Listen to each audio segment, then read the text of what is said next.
महानुभावों, मेरा बड़ा सौभाग्य है, परम अहोभाग्य है, आचार्य प्रज्ञा योगी गुप्तानंद महाराज ने मुझे कुछ संदेशा और कुछ लोगों के लिए कहने के लिए आमंत्रित किया। मैं अपने आप को सौभाग्यवंत समझता हूं। मैं वक्ता नहीं हूं, मैं साधक हूं। मैं वक्ता नहीं, श्रोता हूं। सबका सुन करके ही अपने जीवन में आचरण करता हूं। तो बंधुओं, बात करता हूं धार्मिक बातें। दो प्रकार की नदियां होती है। नदियां दो प्रकार की हुई करती है, एक धर्म नदी, एक बाह्य नदी, एक अंतर नदी, एक बाह्य नदी। बाह्य नदियों ने तो आपने कहीं देखा होगा, गंगा, यमुना, सरस्वती, मंदाकिनी, दूध गंगा, वेद गंगा, पंचगंगा, गंगा, सिंधु, हरिहरिता, रोहिता आदि अनेक प्रकार के जो हजारों नदियां विश्व में बहती है। उन नदियों में डुबकी लगाने से, उन नदियों में स्नान करने से चर्म मात्र धुलता है, परंतु अंतर एक नदी बहती है जिसका नाम ज्ञान नदी, धर्म नदी, जिसमें डुबकी लगाने से, नहाने से मनुष्य की आत्मा पवित्र शुद्ध हो जाती है।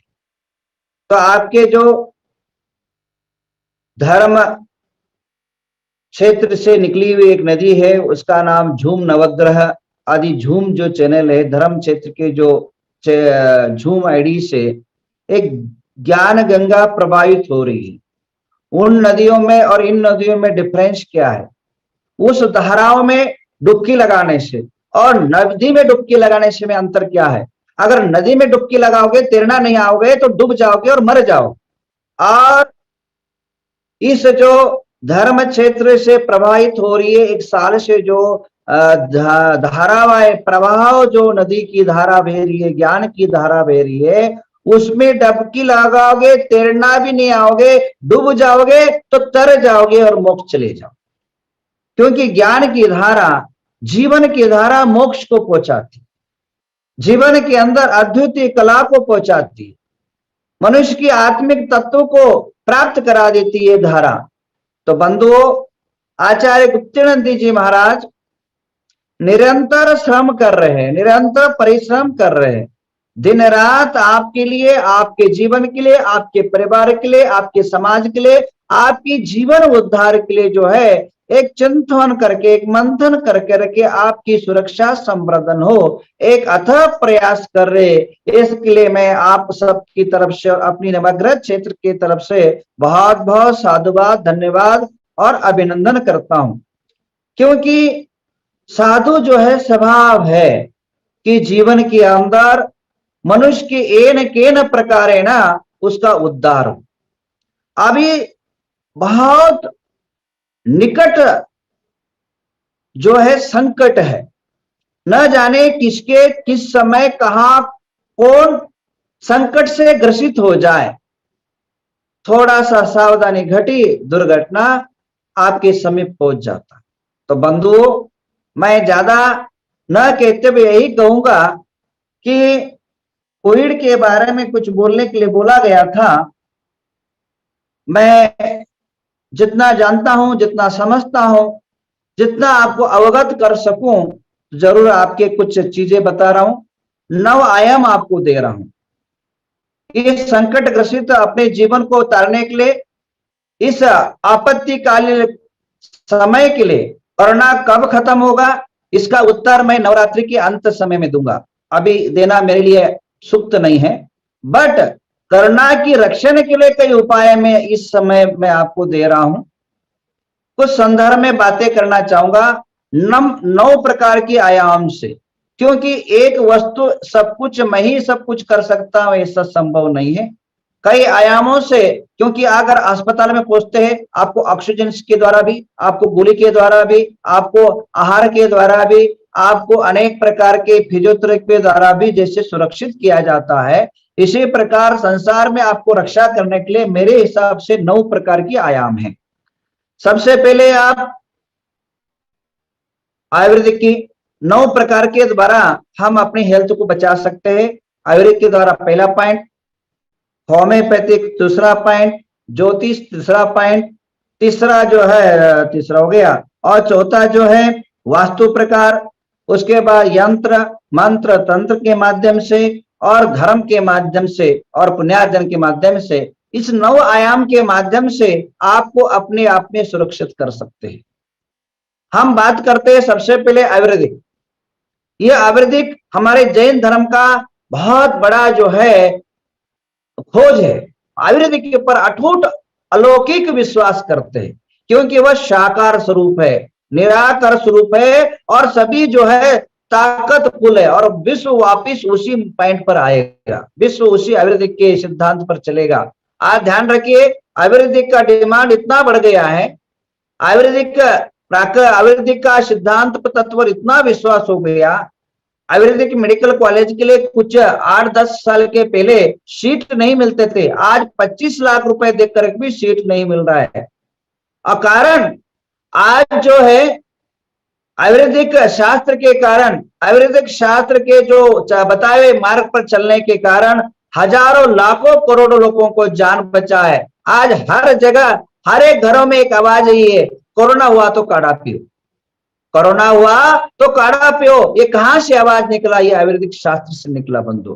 तो आयुर्वेदिक शास्त्र को अध्ययन करिए। हमारे जैन आचार्य ने लिखा है कल्याण कारक ग्रंथ।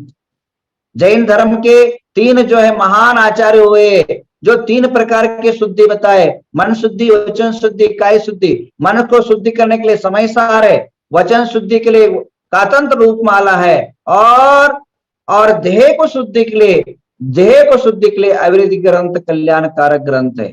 तो बंधुओं, मन वचन काय की शुद्धि के लिए 3 ग्रंथ भारत के अंदर प्रसिद्ध है जैनियों का। तो आयुर्वेदिक का उपाय बताऊंगा।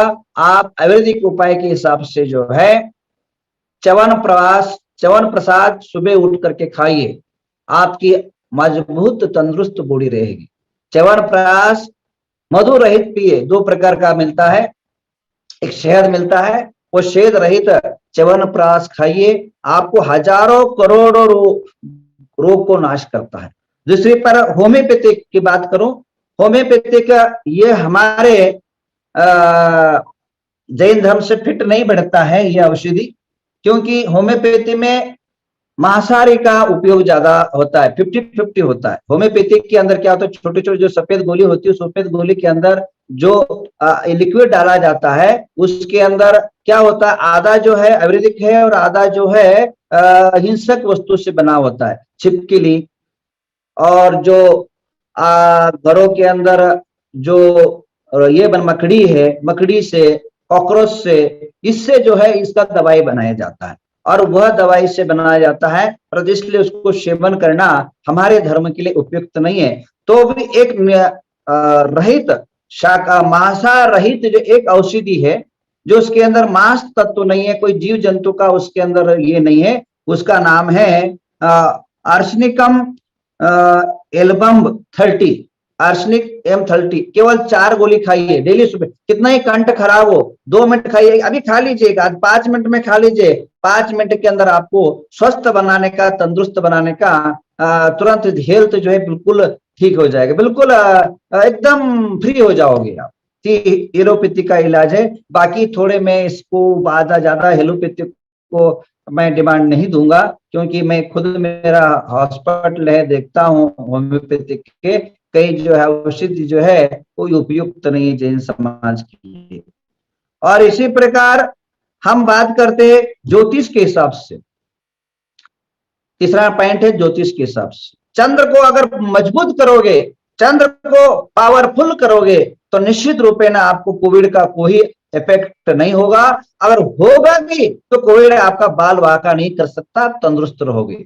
चंद्र को ठीक करने के लिए आप आचार्य गुप्तेन्द्र जी महाराज डेली जो है पूजा अर्चना करते हैं, करवाते हैं, और आपके जिनके स्वास्थ्य का कामना भी करते हैं। तो ऐसे जो है दिव्य धर्म क्षेत्र में एक मंदिर बन रहा है, जहां नवग्रह की प्रतिमा भी स्थापित हो रही है। तो इसलिए जो है यह भगवान चंद्र प्रभु की हम ये करें, सुबह जो है सुबह भगवान चंद्र प्रभु का शांति धारा करे, और शाम के टाइम चांदी के दीप से जो है दीप जलाए। और उसके बाद ओम ह्रीं चंद्र प्रभु जिनेन्द्र नाम का जाप करे। चंद्र प्रभम चंद्र मरीच गौरम चंद्रम द्वितीय जगत वंदे महताम आदि जो स्तोत्र है, ये स्तोत्र का पूरा पठन करें। निश्चित रूपेण चंद्र ग्रह प्रभावान होगा। और इस उंगली के अंदर, छोटी उंगली के अंदर एक आपकी वजन का, आपका जितना वजन है, आपका जितना वजन अगर 80 किलो का है तो आधा यानी 4 कैरेट का आप मोती धारण करें। अगर आप हो सके तो मोती की माला शरीर के अंदर धारण करें। निश्चित रूपेण चंद्र ग्रह दृढ़ सुदृढ़ होगा और आप कोरोना से रक्षित करेंगे। ज्योतिष के हिसाब से, वास्तु के हिसाब से अगर हम बात करें, अगर ईशान कोना आपका दूषित है, ईशान कोना दूषित है, ये ईशान कोना वास्तु पुरुष के अनुसार जो है मस्तिष्क आता है। तो बंधु, अगर आपके लेटरिन बाथरूम अगर बने हुए हैं, इसी प्रकार उसके अपोजिट जो नैऋत्य दिशा है, ये भी जो है शुद्ध होना चाहिए। इसमें भी जो है आप बैठक होना चाहिए और बाथरूम आदि नहीं होना चाहिए। तो इस वास्तु का बहुत बड़ा लंबा चौड़ा विषय है, परंतु पॉइंट बता रहा हूं कि वास्तु के हिसाब से, क्योंकि एक वस्तु से बीमारी नहीं लगती, अनेक प्रकार कर्म होता है, बाह्य वस्तुएं होती है। तो ये वास्तु के हिसाब से अगर आपका दूषित है तो उसको भी आप सुधारिए। निश्चित रूपेण आपका स्वस्थ तंदुरुस्त बनेगा।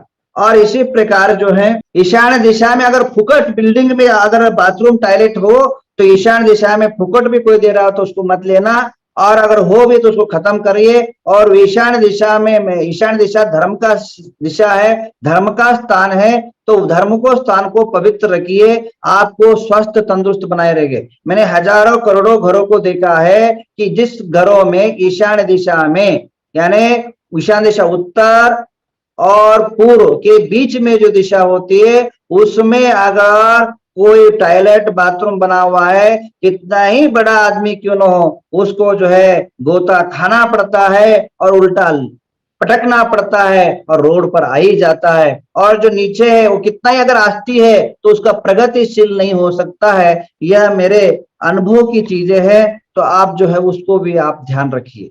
इसके अलावा हम यंत्र की बातें करें, यंत्र जो है मृत्युंजय यंत्र है। अब मृत्युंजय यंत्र की हम कई पुस्तकों मिलता है, मैं बाद में आपको महाराज को सेंड कर दूंगा। वो मृत्युंजय यंत्र को आप ताम्र पत्र लिखिए और उसका अभिषेक करके पानी पी लीजिए। अगर वो भी नहीं कर पाए तो आप सभी के पास कलिकुंड पार्श्वनाथ का यंत्र होगा या ऋषि मंडल का यंत्र होगा। ऋषि मंडल यंत्र जो है सभी प्रकार के दोषों को दूर करता है, क्योंकि ऋषि मंडल में सारे यक्ष यक्षिणी 24 तीर्थंकर और जयादि अष्ट देवता 16 महादेवता सारे जो उसके अंदर अंकित होते हैं, उसकी पानी पीजिए। बहुत जो रोगी है, जो कोविड से ग्रसित है, वे लोग उसकी धारा करके अभिषेक करके घरों में पानी पी लीजिए। केवल कोविड ही नहीं है, अदर कोई रोग भी है, अन्य कोई रोग भी है, उसको जो है परिहार या ऋषि मंडल यंत्र आपको स्वस्थ और तंदुरुस्त बना देगा। अब जो पति बना देगा, करोड़ोपति बना देगा, इसमें निस्संदेह है। तो बंधुओं, ये यंत्र की बातें, मंत्र की बातें करूं, घंटाकर्ण मंत्र जो है ऑक्सीजन है। अगर आपको जैसे श्वास खुद के द्वारा श्वास नहीं ले सकते, जैसे ऑक्सीजन लग जाता है तो आप श्वासोश्वास लेने में समर्थवंत हो जाते हैं, वैसे जो है अगर आप घंटाकर्ण का अचानक रात को कुछ हो जाए या कोई आसपास में नहीं है तो आपका रक्षा घंटाकर्ण मंत्र जो है वो करिए, उसका जाप करिए। अगर वो नहीं बनता है, नमोकार मंत्र को जो है ओम रीम लगा करके वो मृत्युंजय बन जाता है। ओम रीम नमो रिहंतानम, ओम रीम नमो सिद्धानम, ओम रीम नमो आयर्यानम, ओम रीम नमो अध्यायनम, ओम रीम नमो लोभे सब्बसावनम ममा रक्षाम कुरकुरु सह, इतने बोल दो बहुत काफी है, तो जो है आपकी रक्षण होता है। ये मृत्युंजय मंत्र है।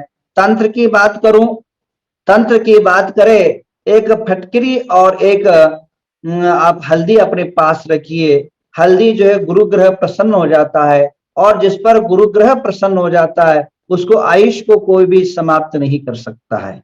तो इसलिए तंत्र के हिसाब से आप हल्दी और फिटकरी जो है नजर को तोड़ता है, क्योंकि जब बुखार आदि आता है तो भूख नहीं लगता है और आपको जो है अन्न अंदर नहीं जाता है, तो इसलिए जो है यह आपको बहुत अच्छा आपको फल देगा। फिटकरी अपने पास रखिए। फिटकरी जो है दोष, नजर दोष को दूर करता है। ये हुआ तंत्र। अब मैंने बता दिया, आयुर्वेदिक बता दिया, हेमोपैथिक बताया, ज्योतिष बताया, वास्तु बताया। अभी जो है लास्ट जो है जो धर्म, धर्म में आप सुबह उठ करके शांति धारा देखिए। मैंने आपको बताया था कितनी बड़ी उपलब्धि होती है शांति धारा। कोई छोटा मोटा मत समझिए शांति धारा को, कोई ये बहुत अल्प मंत्र मत समझिए। शांति धारा के अंदर ऐसी ऐसी बातें बताइए, ऐसे ऐसे जो बातें हैं हम सोच नहीं सकते। जो शांति धारा देखता है, जो शांति धारा करता है, जो शांति धारा करवाता है, उसको क्या लाभ होता है बता रहे। धन धान्य ऐश्वर्य बल कीर्ति बुद्धि वर्धनम भवतु। आपका धन धान्य ऐश्वर्य कीर्ति बढ़ जाता है। उतना ही नहीं, शांतिर्भवतु, शांति की प्राप्ति होती है। तुष्टिर्भवतु, आपकी जो मनोकामनाएं पूर्ण तुष्टि होता है। और पुष्टिर्भवतु, सिद्धिर्भवतु, जो कामना पूर्ण करना चाहते, वो जो अच्छा है भावना है वो पूर्ण हो जाता है। अविघ्नमस्तु, सभी प्रकार का विघ्नों का नाश हो जाता है। आरोग्यमस्तु, आप आरोग्यवान हो जाते हैं। और उसके बाद कहा अनिष्ट निवारणमस्तु, जो शांति धारा सुनता है, करवाता है, करता है और घरों में गुंजायमान होता है, उनके कभी भी अनिष्ट नहीं होता है, विघ्न नहीं आते हैं। और धन धान्य समृद्धि रस्तु, धन की धान्य की समृद्धि होती, भरपाई हो जाती है। धन धान्य आपको कोई कमी नहीं पड़ता है। करना क्या है देखिए, करना क्या, आपको क्या बड़ा है, सुबह उठ करके आपके घरों में डिवाइस चालू रहता है। आपके धर्म क्षेत्र का भी झूम चल रहा है ना, 7:45 बजे जो बटन दबाइए और दबाते जो है ओपन हो जाता है और आपको सुनना है। भले आप काम करते जाए, अगर आप खाना खाते खाते अगर आपकी शांति धारा अगर वो अन्न में अगर हाथ चला जाता है, वो अन्न का वस्तु वो अमृत बन जाता है। अगर आप रोटी बना रहे, रोटी बनाते हो, रोटी जो है होटल के रोटी के पीछे ये मंत्रित रोटी खाओगे, टनाटन हो जाओगे। मंत्र से जो है मंत्रित रोटी जो है आपका जीवन जो है स्वस्थ और समृद्ध कर देगा। इससे और क्या चाहिए आपको? केवल एक डिवाइस में बटन दबाना, उतना भी आपसे अगर नहीं होता है तो भगवान बचाए आपको, तो परमात्मा बचाए। आगे क्या कहते, शांतु पापानी, पाप जो है शांत हो जाते, पाप जो है सदा शांत हो जाते हैं। पुण्य वर्धताम, आपका पुण्य की वृद्धि होती है। और धर्मो वर्ताम, धर्म की वृद्धि होती है। और श्री वर्ताम यानी यश की लक्ष्मी की वृद्धि होती है शांति धारा के माध्यम से। आयु वर्धताम, आयु की वर्धता, मात्र आपका ही नहीं होता है, आपका आयु वृद्धि नहीं होता है, बल्कि कुल गोत्रम चावि वर्धताम, कुल की गोत्र की वृद्धि होती है, आपकी वंश परंपरा की वृद्धि होती है।